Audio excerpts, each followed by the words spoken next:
আপনারা অনেকে জেনে থাকবেন ভারতবর্ষে প্রাতিষ্ঠানিক জমির মালিকানা সবচেয়ে বেশি হলো ভারতের রেলওয়ে এবং সেনাবাহিনীর। তৃতীয় সর্বোচ্চ প্রাতিষ্ঠানিক জমির মালিকানা হলো ভারতের মুসলমানদের ওয়াকফ বোর্ডের জমি। 8.7 লক্ষ সম্পদের মালিক হলো মুসলমানদের ওয়াকফ বোর্ড। ইসলামের অন্যতম একটা সৌন্দর্য হলো মসজিদ, মাদ্রাসা, ইয়েতিমখানা, কল্যাণমূলক কাজ এগুলো পরিচালনা করবার জন্য ওয়াকফের ব্যবস্থা রাখা হয়েছে ইসলামে। কেউ তার জমি জীবদ্দশায় ওয়াকফ করে গেলে কিয়ামত পর্যন্ত সেই জমি যে উদ্দেশ্যে ওয়াকফ করে যাওয়া হয়েছে সে উদ্দেশ্যে ব্যয় করতে হবে। ওয়াকফের জমি কেউ বিক্রি করতে পারে না, এক্সচেঞ্জ করতে পারে না, দখল করতে পারে না। যে উদ্দেশ্যে ওয়াকফ করা হয়েছে এটার পরিপন্থী কোনো কাজ করা যায় না। ওয়াকফের এই চমৎকার উদাহরণের কারণে পৃথিবীতে কল্যাণমূলক কাজ আজীবন বেঁচে থাকবে। সেই সাস্টেইনেবল ওয়াকফের মাধ্যমে সাস্টেইনেবল ডেভেলপমেন্টের ব্যবস্থা ইসলাম রেখেছে। ভারতবর্ষে মুসলমানদের শত শত বছর চলে আসা 8.7 লক্ষ সম্পদ, যেটা টোটাল ভারতবর্ষে যত প্রাতিষ্ঠানিক সম্পদ আছে এর মধ্যে তৃতীয় সর্বোচ্চ। সেই সম্পদ আজ ভারতের হিন্দুত্ববাদীরা গ্রাস করবার জন্য নতুন করে সংসদে বিল তারা পাশ করেছে। আপনারা জানেন এই বিলে সুস্পষ্টভাবে বলা হয়েছে যে মুসলমানদের ওয়াকফ বোর্ড, যেটা নিতান্ত ইসলামিক একটা বিষয়, এটা এতদিন পর্যন্ত মুসলমানরাই পরিচালনা করে আসতো।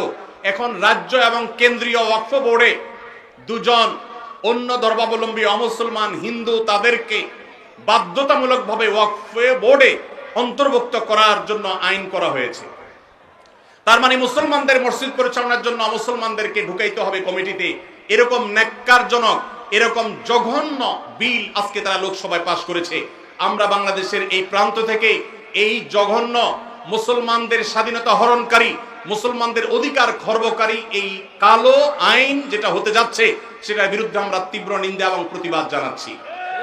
ভাইরা আমার, আমাদের দেশে পান থেকে চুন খসলেই যারা সংখ্যালঘু অধিকার বলে চিৎকার চেঁচামেচি করে আর নিন্দা জ্ঞাপন করে, তারা যুগ যুগ ধরে যে মুসলমান নিধন করে আসছে সেখানে সামান্য একটু গোশত পাওয়া যাওয়ার কাল্পনিক অভিযোগের ভিত্তিতে দিন দুপুরে মানুষকে পিটিয়ে মেরে ফেলা হয়। হোলির রং গায়ে মাখতে না চাওয়ার কারণে দিন দুপুরে পিটিয়ে মানুষকে মেরে ফেলা হয়। তাদের উৎসবের নাম দিয়ে মুসলমানদের মসজিদগুলোকে ভাঙা হয় বুলডোজার দিয়ে। যেখানে 1000 বছরের পুরাতন বাবরি মসজিদ ভেঙে সেখানে রাম মন্দির নির্মাণ করা হয়। ওয়াকফ বোর্ডের উপরে কর্তৃত্ব প্রতিষ্ঠা করার মাধ্যমে মুসলমানদের লক্ষ লক্ষ সম্পদ, এটাকে হিন্দুরা তাদের মতো করে মসজিদ মাদ্রাসাগুলোতে আরো বহু রাম মন্দির প্রতিষ্ঠা করার আইনি ভিত্তি তারা তৈরি করেছে। এই কালো আইন, এই বিলের বিরুদ্ধে আমরা তীব্র প্রতিবাদ এবং নিন্দা জ্ঞাপন করছি। আমাদের দায়িত্ব হবে প্রত্যেকটা মানুষ ভারতবর্ষের মুসলমানদের বিরুদ্ধে এই ঐতিহাসিক জঘন্য যে পদক্ষেপ ভারত সরকার নিতে যাচ্ছে এর বিরুদ্ধে প্রত্যেককে যার যার জায়গা থেকে প্রতিবাদ জানাতে হবে।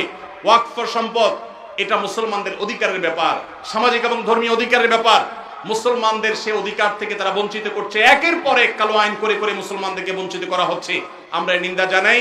সেই সাথে ভারতের একটা আইন আছে, 12 বা 13 বছর যদি কেউ কোনো জমি নির্বাধায় দখল রাখতে পারে সে সেটা মালিকানা দাবি করতে পারে। ওয়াকফের জমিগুলো এখন কেউ যদি এভাবে দখল করে রাখতে পারে আর সংশ্লিষ্ট ওয়াকফ বোর্ড যদি কোনো আপত্তি না জানায় তাহলে সেটার সে মালিকানা দাবি করতে পারে। এবং সেই মালিকানার দাবি নিষ্পত্তি করার নতুন করে বিল পাস করা হয়েছে যে কালেক্টরেটের চাইতে সিনিয়র লেভেলের কোন অফিসার সেটা নিষ্পত্তি করতে পারবে। অর্থাৎ মুসলমানদের মসজিদের বিষয়ে এই জমি যদি কোনো হিন্দু দখল করে তাহলে সেটা যেন সে দখল নিতে পারে, তার জন্য 1000টা দুয়ার খোলা হয়েছে। এটা ভারতবর্ষের ইতিহাসে মুসলমানদের বিরুদ্ধে তৈরি হওয়া সবচেয়ে কালো আইনগুলোর একটা, যেটা মুসলমানদের অধিকার খর্ব করছে, সংখ্যালঘুদের অধিকার খর্ব করছে। আমরা এর তীব্র নিন্দা জানাচ্ছি।